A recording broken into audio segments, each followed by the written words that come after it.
ഭീമ, ഗദ കൊണ്ട് അരയ്ക്ക് താഴെ അടിക്കുന്നത് തെറ്റല്ലേ? ഇത് ചതിയാണ്, ചതി.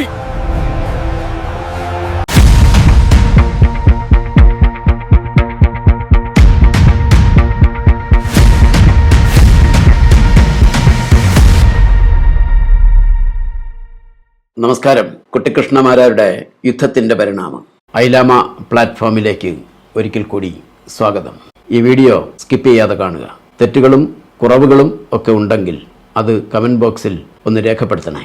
ഈ വീഡിയോ ഇന്നുവരെ സബ്സ്ക്രൈബ് ചെയ്തിട്ടില്ലാത്തവർ ഉണ്ടെങ്കിൽ ഒന്ന് സബ്സ്ക്രൈബ് ചെയ്യണേ, ഒന്ന് ഷെയർ ചെയ്യണേ, ലൈക്ക് ചെയ്യണേ, ആ ബെല്ലൈക്കൺ കൂടി എനേബിൾ ചെയ്തു വെക്കണേ. വീഡിയോയിലേക്ക് വരാം. 5000 വർഷങ്ങൾക്ക് മുമ്പ് നടന്നത് എന്ന് പറയപ്പെടുന്ന മഹാഭാരത കഥ, അതിൽ നിന്നും എടുത്തിട്ടുള്ള ഒരു കഥാസന്ദർഭം. മാരാരുടെ ഭാരത പര്യടനം എന്ന പുസ്തകത്തിൽ നിന്നും എടുത്ത യുദ്ധത്തിന്റെ പരിണാമം എന്ന പാഠത്തിന്റെ വീഡിയോ വിശദീകരണത്തിലേക്ക് സ്വാഗതം. ആർട്ടിഫിഷ്യൽ ഇന്റലിജൻസിന്റെയും പോഡ്കാസ്റ്റിംഗിന്റെയും സാധ്യതകൾ ഉപയോഗപ്പെടുത്തി ഈ പാഠത്തിൽ പറഞ്ഞിരിക്കുന്ന കാര്യങ്ങളെ നമുക്ക് ഒന്ന് പരിശോധിക്കാം. യുദ്ധം, വിജയം, പ്രതികാരം, ഈ വാക്കുകളുടെയൊക്കെ അർത്ഥം മാറ്റിമറിക്കുന്ന ചില കാര്യങ്ങളാണ്. ഒരുപക്ഷെ നിങ്ങൾ കേട്ടിട്ടുള്ള കഥകൾക്ക് ഉള്ളിലെ ചില കാണാപ്പുറങ്ങളാണ് ഇവിടെ നിവർത്തുന്നത്. അതെ, നമ്മൾ ഇന്ന് അടിസ്ഥാനമാക്കുന്നത് കുട്ടിക്കൃഷ്ണമാരാരുടെ ഭാരത പര്യടനം എന്ന ഒരു ക്ലാസിക് പുസ്തകമാണ്. അതിൽ യുദ്ധത്തിന്റെ പരിണാമം എന്നൊരു അധ്യായമുണ്ട്. ഒരു കിടിലൻ വിശകലനമാണ്. അതിലെ ചില ചിന്തകളാണ് നമ്മളിവിടെ പങ്കുവയ്ക്കുന്നത്. മാരാരുടെ ഒരു പ്രത്യേകത എന്താന്ന് വെച്ചാൽ, അദ്ദേഹം മഹാഭാരതത്തെ ഒരു ഭക്തിഗ്രന്ഥമായിട്ടല്ല കാണുന്നത്, ഒരു കെട്ടുകഥയായിട്ടുമല്ല കാണുന്നത്. അല്ല, തികച്ചും ആധുനികമായ ഒരു സൈക്കോളജിക്കൽ ലെൻസിലൂടെയാണ് അദ്ദേഹം ഓരോ കഥാപാത്രത്തെയും ഓരോ സംഭവത്തെയും കീറിമുറിക്കുന്നത്. അപ്പോ ഇതൊരു കഥ പറച്ചിലല്ല, മനുഷ്യന്റെ ഉള്ളിലെ ചില ഇരുണ്ട ഇടങ്ങളിലേക്കുള്ള ഒരു യാത്രയാണ്. ശരിയാണ്. കാരണം ഈ കഥാപാത്രങ്ങളൊന്നും ഒരു വെള്ളയും കറുപ്പും അല്ല. യുധിഷ്ഠിരൻ എപ്പോഴും ധർമ്മിഷ്ഠനുമല്ല, ദുര്യോധനൻ എപ്പോഴും വില്ലനുമല്ല. ദുര്യോധനന്റെ ഉള്ളിലെ മറഞ്ഞുകിടക്കുന്ന ചില ക്വാളിറ്റികൾ, അതാണ് ഇവിടെ കുട്ടിക്കൃഷ്ണമാരാർ പുറത്തു കൊണ്ടുവരുന്നത്, അല്ലേ? അപ്പോ നമ്മുടെ ഇന്നത്തെ ലക്ഷ്യം ഇതാണ്. എന്താണ് ഒരു യുദ്ധത്തിന്റെ ശരിക്കുള്ള സ്വഭാവം? പ്രതികാരം എന്ന മനുഷ്യവികാരം ഒരു മനുഷ്യനെ എവിടെ വരെ കൊണ്ടുപോകാം? നമുക്ക് നോക്കാം. കുരുക്ഷേത്ര യുദ്ധം, പാണ്ഡവർ ജയിച്ചു, ധർമ്മം ജയിച്ചു, അധർമ്മം തോറ്റു. ഇതാണല്ലോ നമ്മൾ കേട്ടിട്ടുള്ള ആ ബേസിക് ലൈൻ. പക്ഷേ ഈ പാഠഭാഗത്ത് മാരാർ തുടങ്ങുന്നത് തന്നെ ഒരു ചോദ്യം ചോദിച്ചുകൊണ്ടാണ്. ആ വിജയം അത് ശരിക്കും ഉള്ള ഒരു വിജയമായിരുന്നു, അതോ ചരിത്രത്തിലെ ഏറ്റവും വലിയ ഒരു ധാർമ്മിക പരാജയമായിരുന്നു? അവിടെയാണ് വല്ലപാഠം നേടിയ വിജയം എന്ന ആശയം വരുന്നത്. വല്ലപാഠം നേടിയ വിജയം, അതായത് എങ്ങനെയൊക്കെയോ കഷ്ടപ്പെട്ട് ചതിയിലൂടെ ഒപ്പിച്ചെടുത്ത ഒരു ജയം. മാരാർ വളരെ വ്യക്തമായി പറയുന്നുണ്ട്, പാണ്ഡവരുടെ വിജയം ഒരു തരത്തിലും ധാർമ്മികമായിരുന്നില്ല എന്ന്. യുദ്ധം തുടങ്ങും മുൻപ് രണ്ടു കൂട്ടരും അംഗീകരിച്ച ചില നിയമങ്ങളൊക്കെ ഉണ്ടായിരുന്നു. റൂൾസ് ഓഫ് എൻഗേജ്മെന്റ്സ്, മാരാരുടെ ഭാഷയിൽ പറഞ്ഞാൽ ധർമ്മയുദ്ധ കരാർ, അല്ലേ? നമുക്ക് അതും കൂടി ഒന്ന് പരിശോധിച്ച് മുന്നോട്ട് പോയാലോ?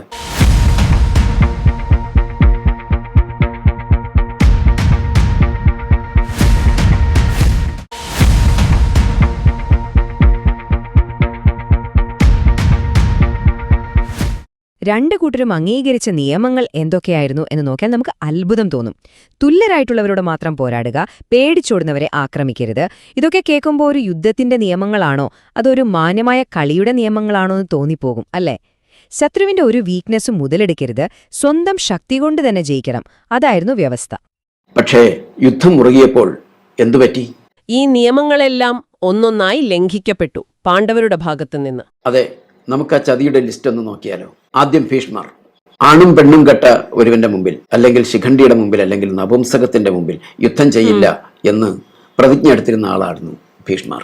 ഇത് പാണ്ഡവർക്ക് നന്നായിട്ട് അറിയാം. അതുകൊണ്ടാണ് ശിഖണ്ഡിയെ മുൻനിർത്തി അർജുനൻ ഭീഷ്മരെ വീഴ്ത്തുന്നത്. അതൊരു ക്ലിയർ ചതിയായിരുന്നു. പിന്നെ ദ്രോണർ. അത് അതിലും വലുതായിരുന്നു. ദ്രോണരുടെ മകൻ അശ്വത്ഥാമാവ് അഥവാ ദ്രൗണി. ആ മകൻ മരിച്ചെന്ന് ഒരു കള്ളം കേട്ടപ്പോൾ ആയുധം താഴെ വെച്ച് മകന്റെ ആത്മാവിന്റെ നിത്യശാന്തിക്കായി പ്രാർത്ഥിച്ചുകൊണ്ടിരുന്ന ദ്രോണരുടെ പിന്നിലൂടെ ചെന്ന് തല വെട്ടിയെടുക്കുകയാണ് ചെയ്തത്. അശ്വത്ഥാമാവ് ഹത കുഞ്ചര, ആ പ്രശസ്തമായ അർത്ഥസത്യം. അതെ, അശ്വത്ഥാമാവെന്ന ആന മരിച്ചു എന്ന് പതുക്കെയും ആദ്യത്തെ ഭാഗം ഉറക്കെയും പറഞ്ഞ് യുധിഷ്ഠിരൻ പോലും ആ ചതിയിൽ പങ്കാളിയായി. ധർമ്മപുത്രർ എന്ന് പറയുന്ന യുധിഷ്ഠിരൻ. അതെ, അതുപോലെ കർണന്റെ മരണം. തേരിന്റെ ചക്രം ചെളിയിൽ പുതഞ്ഞുപോയത് ഉയർത്താൻ ആയുധം മാറ്റിവെച്ച ഒരു നിസ്സഹായ അവസ്ഥയിൽ. അതും യുദ്ധനീതിക്ക് ചേർന്നതായിരുന്നില്ല. പക്ഷെ ഏറ്റവും വലിയ നിയമലംഘനം നടന്നത് ക്ലൈമാക്സിലാണ്. ദുര്യോധനനുമായുള്ള ആ ഗദായുദ്ധം.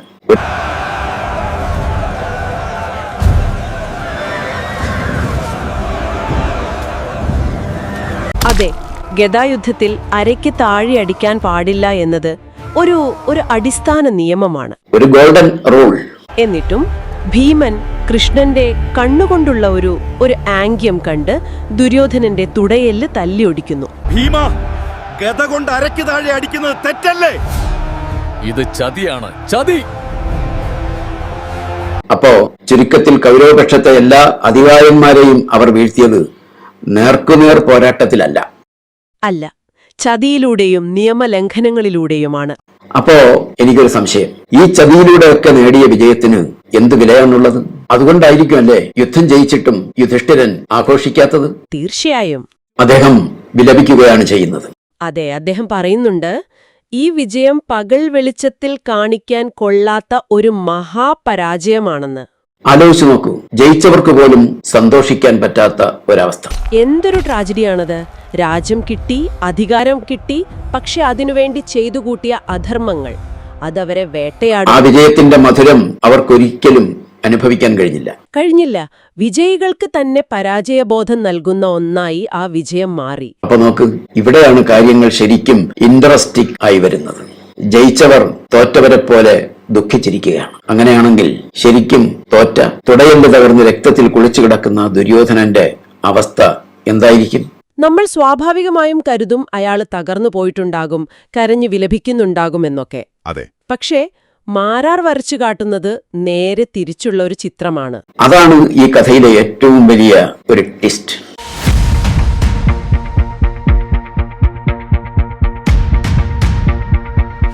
അതെ, മരണത്തെ മുഖാമുഖം കാണുമ്പോഴും ദുര്യോധനന്റെ മനോബലം അസാധാരണമാണ്.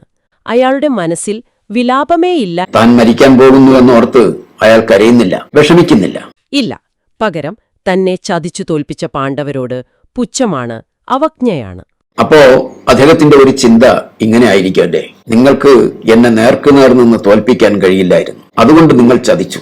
അതുകൊണ്ട് യഥാർത്ഥത്തിൽ ജയിച്ചത് ഞാനാണ്, തോറ്റത് നിങ്ങളാണ്. കറക്റ്റ്. ആ ഒരു ആറ്റിറ്റ്യൂഡ് മരണക്കിടക്കയിൽ കിടക്കുമ്പോഴും അത് ഭയങ്കരമാണ്. അദ്ദേഹം ജീവിതത്തിൽ സംതൃപ്തനായിരുന്നു. തീർച്ചയായും.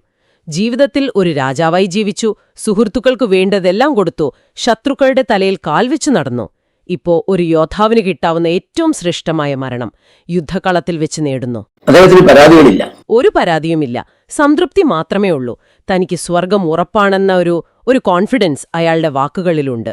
ഇതിനുമപ്പുറം നമ്മളെ സ്പർശിക്കുന്ന ഒരു കാര്യമുണ്ട്. ആ അവസാന നിമിഷങ്ങളിൽ ആ വേദന കൊണ്ട് പുളയുമ്പോഴും അദ്ദേഹം ഓർത്തു ദുഃഖിക്കുന്നത് തന്റെ ഏക സഹോദരിയായ ദുശ്ശളയെക്കുറിച്ചാണ്.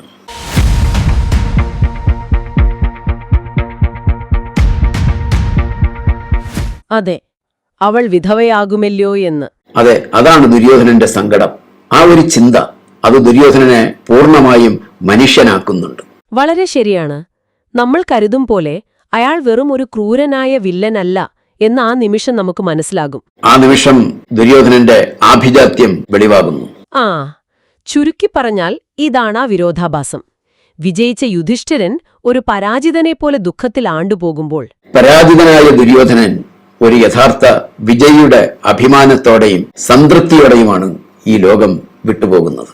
യുദ്ധത്തിലെ ജയപരാജയങ്ങളുടെ എല്ലാ കണക്കുകൂക്കലുകളെയും ഈ ഒരൊറ്റ രംഗം തെറ്റിച്ചു കളയുന്നു. അപ്പോ ദുര്യോധനൻ ഒരു വിജയിയെപ്പോലെ മരണം കാത്തുകിടക്കുന്നു. കൗരവപക്ഷത്തെ അവസാനത്തെ പോരാളിയാണ് ഈ വീണു കിടക്കുന്നത്. കഥ ഇവിടെ തീരേണ്ടതാണ്, ഇല്ലേ?